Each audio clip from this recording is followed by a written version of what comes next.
I eyeballed all of those. Yeah, I'm breaking the rules. Good morning. I'm Devin Lipinski. This is my 2005 Chevy Express 4x4 van, and I am about 1 week, maybe 8 days into my build here. We got to get these bed plank cut and attached. I've been working on constructing this sink. I have to admit, this thing's pretty cool. This folds down and a cutting board goes inside there. I'll show you a little later when I get it attached and installed. Amazon should be showing up today and I can wire in my pump before I put the counter on. I just want to make sure everything is squared away before we get too carried away. But let's cut these boards and I'll get this bed installed. You want to have air in between your mattress. I got a foam mattress, a full-size mattress that'll go in here that I bought off Amazon. I think it was like 118 bucks, 6-inch. And if you don't have air, the thing's gonna mold. I had my old mattress laying on a piece of plywood and immediately you could tell that there was moisture in there.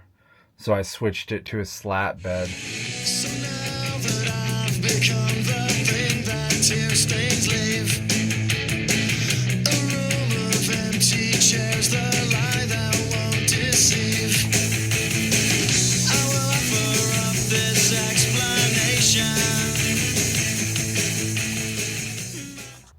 Guys, you're not gonna believe this, but I eyeballed all of those. Yeah, I'm breaking the rules. Definitely not how a man would do it, but check this out. I don't give a shit. I'm gonna sink a screw in the end of each one of them. I'm not gonna do the center. That way, in case I have to pull it out or pull any boards out, it's just quick and simple, and I don't think the center boards need to be drilled. Maybe we'll see down the line. I can always do that later, but let's drill them out. My train of thought never left that station. Don't say you will, I won't say you won't. Don't say you do, I'll say you don't. Don't say you will, I won't say you won't. Don't say you do, I'll say you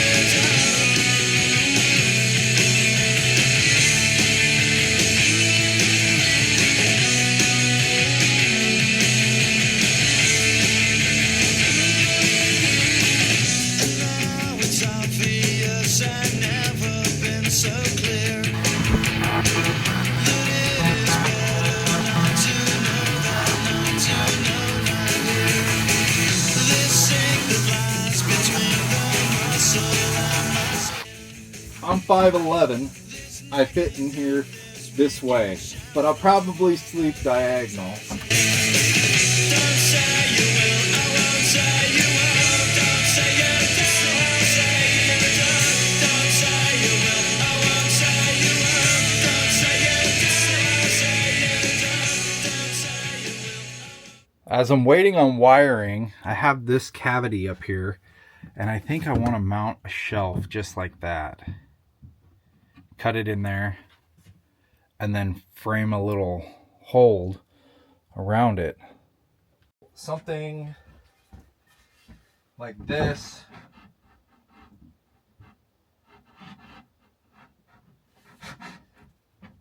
I can still see straight in here, and I could come up this way, and I want to put a light here, so I have light over the kitchen area, and I'm going to do a backsplash. Yeah, I think I'm going to build this shelf while I have time. I know that seems just a little chintzy, but maybe I'll put 1x3 around it. And I kind of wish it wasn't square, but I'm just going to roll with what I have. From down here, it doesn't look too bad. Like I said, I plan on doing a backsplash there with some like Moroccan tile just to give it some color in here. But yeah, I'm going to go ahead and make that rail that goes around to hold stuff in.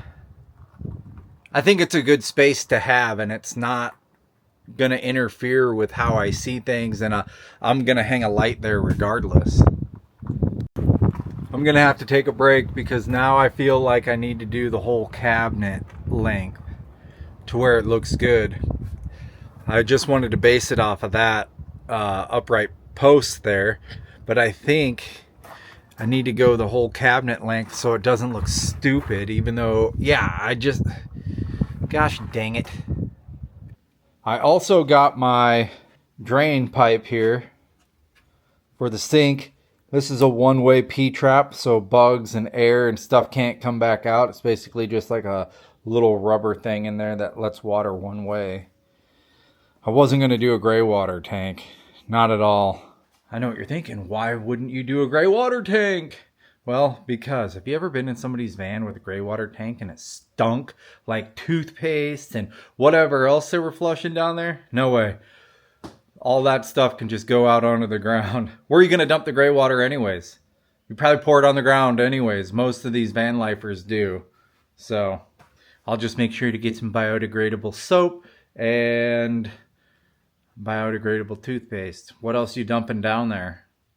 Real simple setup here. This is my suction line. This goes to my water tank. I got my power. That goes to the switch, 12 volt. Then I'm going to have a water line that goes to here and tees. And it tees because on the sink, there's two lines, hot and cold. All I'm going to have is cold. So that's where this comes in. When it tees, they'll go into both of these lines.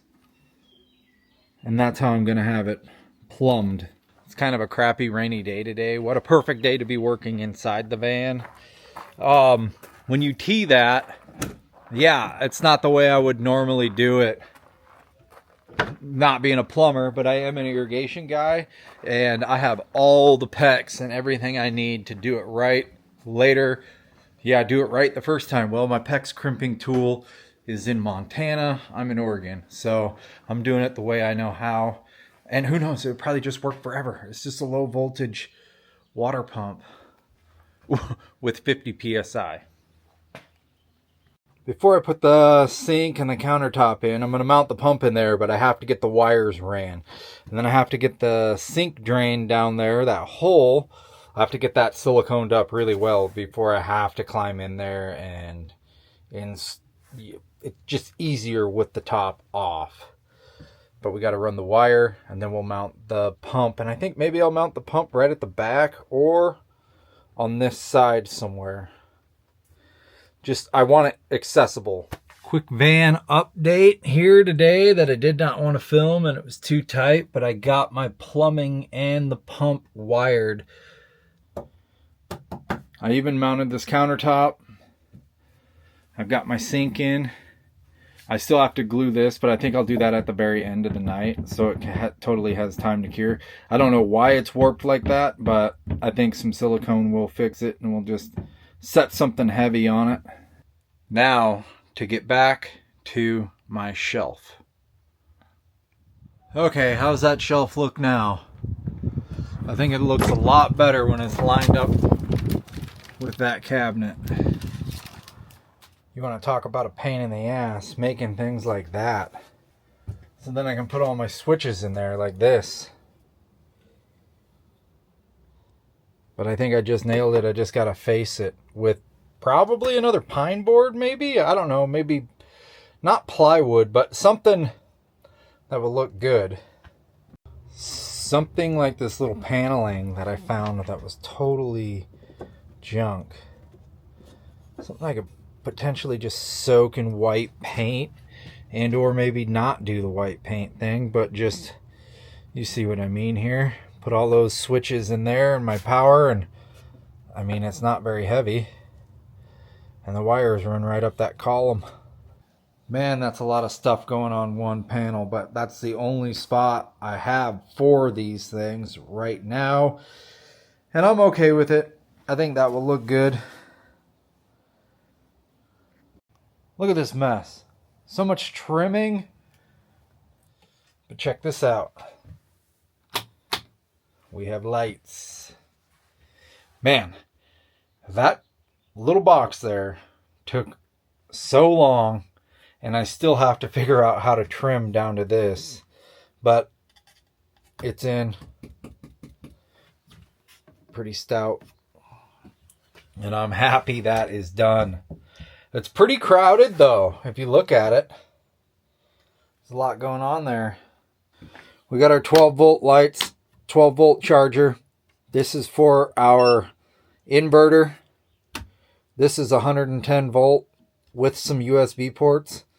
And then we also have our battery monitor. That's the shunt that I was talking about. This is 187 amp hours, but you reset it and it will be 400 amp hours. I'm basically ending the video. I was gonna do a whole bumper removal, but every bolt was rusted. So we're gonna try to get that off of there. There's one small bolt left for man. One small bolt left for mankind.